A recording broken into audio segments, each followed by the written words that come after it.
warahmatullahi wabarakatuh. Alhamdulillah wa syukru ala ni'amillah wassalatu wassalamu ala rasulillah wa ala alihi wa sahbihi wa man tabi'ahu wa wala. Qala rabbi syrah li sadri wa yassir li amri wahlul 'uqdatam min lisani yafqahu qawli. Amma ba'du, hadirin hadirat jamaah salat zuhur di Masjid Al-Jabar Jawa Barat, Bandung, Jawa Barat yang saya hormati, segenap jajaran pengurus DKM Masjid Al-Jabar yang saya hormati, Bapak Ibu hadirin hadirat yang dimuliakan oleh Allah Subhanahu wa taala. Pertama, mari kita panjatkan puji syukur alhamdulillah kehadirat Allah Subhanahu wa taala atas nikmat taufik serta hidayahnya sehingga di siang ini kita bersama-sama bisa melaksanakan kewajiban rutin kita, yaitu pelaksanaan salat zuhur berikut diselenggarakan dengan berjamaah. Salawat beriring salam semoga tercurah limpah pada junjungan Nabi kita, Nabi besar Muhammad sallallahu alaihi wasallam, selaku penuntun pembimbing kita sekalian min dhulumatil kufri ila nurit tauhid. Bapak Ibu hadirin hadirat yang dimuliakan oleh Allah Subhanahu wa taala. Pada hari ini kita berada di awal bulan Dzulhijjah, yaitu bulan yang masuk dalam urutan terakhir dari hitungan bulan Hijriyah yang 12 bulan. Namun bulan Dzulhijjah ini oleh Allah Subhanahu wa taala termasuk di antara salah satu bulan yang diabadikan di dalam Al-Qur'an dan dianggap sebagai bulan yang mulia. Kata Allah di dalam Al-Qur'an, inna iddatasy syuhuri indallahi 12 syahran fi kitabillah yauma khalaqas samawati wal arda minha arba'atun hurum. Bahwasanya hitungan bulan yang telah ditetapkan oleh Allah dari sejak terciptanya langit dan bumi, yaitu sebanyak 12 bulan, 4 diantaranya adalah termasuk bulan yang mulia, yaitu diantaranya adalah bulan Dzulhijjah pada saat ini. Hadirin kaum muslimin yang dimuliakan oleh Allah Subhanahu wa taala, bahwa di bulan ini sebentar lagi kalau Allah Subhanahu wa taala memberikan umur panjang kepada kita akan melaksanakan sebuah hari besar yang diagungkan di dalam Islam, yaitu pelaksanaan salat hari raya Idul Adha.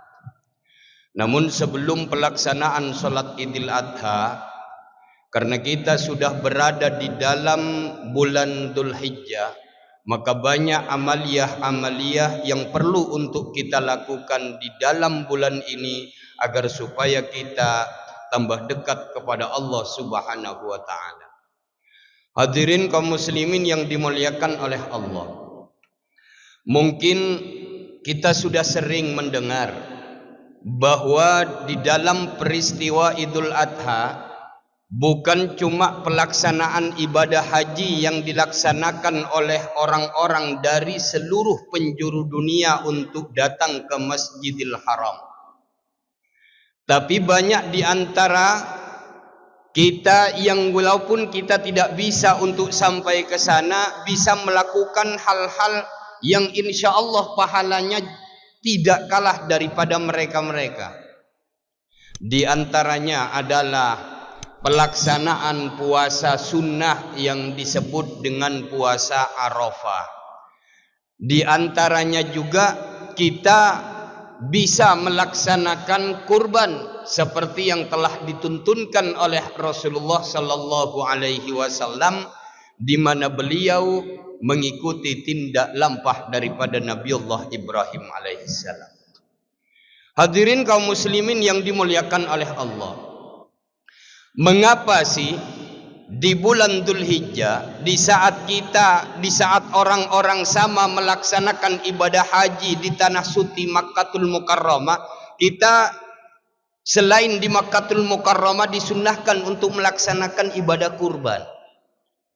Hadirin rahimakumullah, kurban ini adalah merupakan satu langkah di mana pembuktian taatnya Nabiullah Ibrahim alaihissalam kepada Allah yang telah memberikan kenikmatan begitu banyak. Kemudian Nabiullah Ibrahim alaihissalam itu sendiri, beliau mengikuti akan perintah dan menepati janjinya.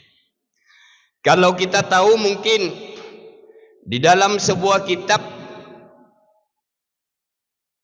ada seorang ulama yang menceritakan sebab kejadian terjadinya kurban itu sendiri, bahwa Nabiullah Ibrahim dengan umur yang sudah begitu tua, beliau itu tidak dikaruniai anak oleh Allah Subhanahu wa taala dengan Siti Maisarah, dengan Siti Sarah, istri pertama beliau.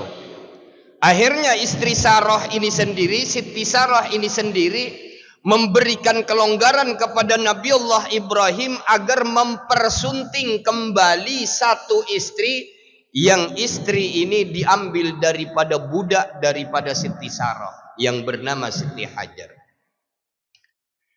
Pada saat itu Nabiullah Ibrahim bukan orang miskin, bukan orang fakir, bukan orang tidak punya, tapi beliau termasuk orang yang kelasnya sudah kelas konglomerat.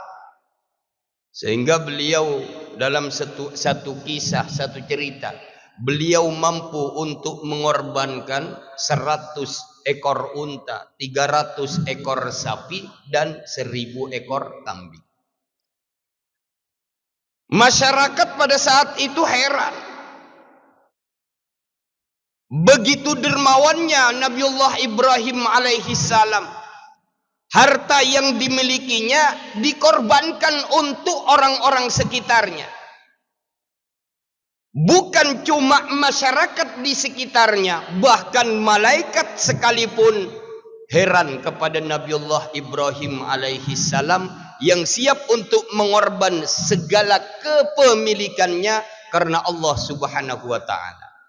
Maka dari situ hadirin rahimakumullah, singkat cerita, Nabiullah Ibrahim terucaplah satu kata-kata bahwasanya apapun yang saya miliki, kalau itu perintah Allah, akan saya korbankan, apalagi cuma berupa binatang, bahkan anak pun akan saya korbankan.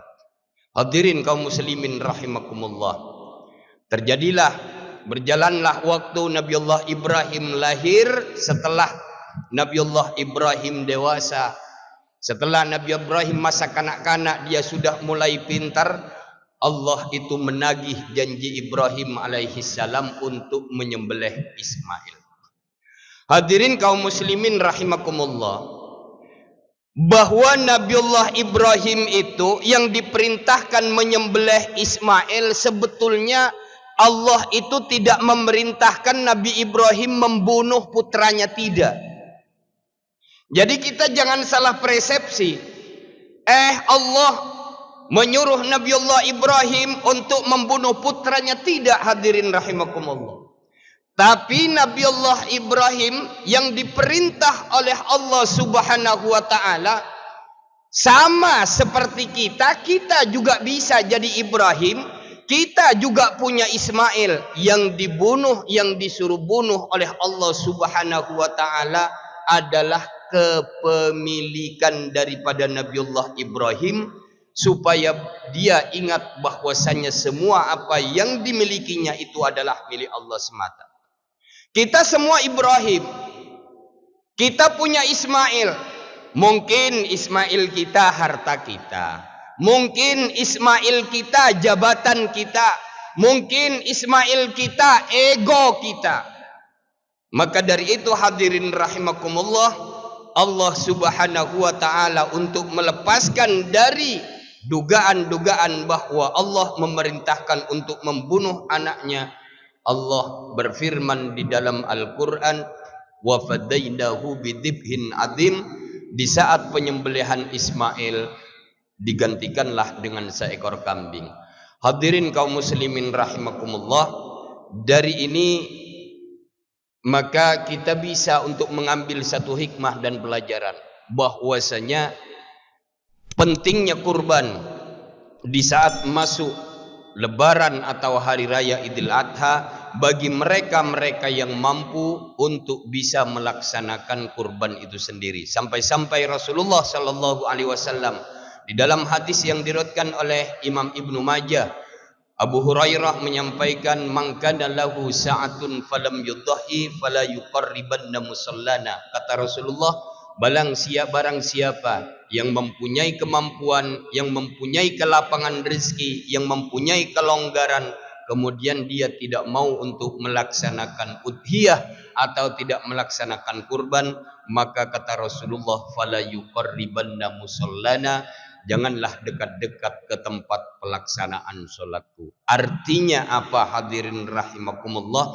Dari pentingnya kurban itu sendiri, sehingga seseorang tidak akan dianggap sempurna sholatnya yang ada di masjid kalau tidak melaksanakan ibadah kurban itu sendiri. Maka dari itu hadirin rahimakumullah, bagi yang mampu, bagi orang yang mempunyai kelapangan rezeki, jangan pelit.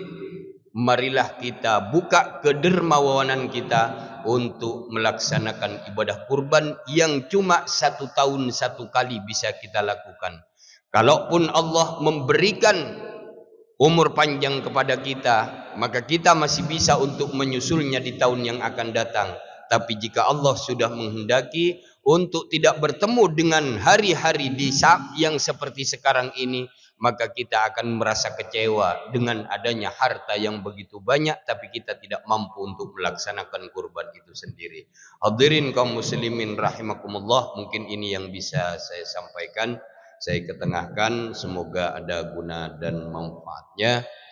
Semoga kita sekalian oleh Allah subhanahu wa ta'ala diberikan kesehatan yang sempurna dan paripurna, diberikan rizki yang banyak yang halal, keimanan yang kuat yang kokoh, sehingga kita mampu untuk menjalankan segala apa yang menjadi perintah Allah dan mampu untuk menjauhi segala apa yang dilarangnya. Wallahul muwaffiq ila aqwamit thoriq. Wassalamualaikum warahmatullahi wabarakatuh.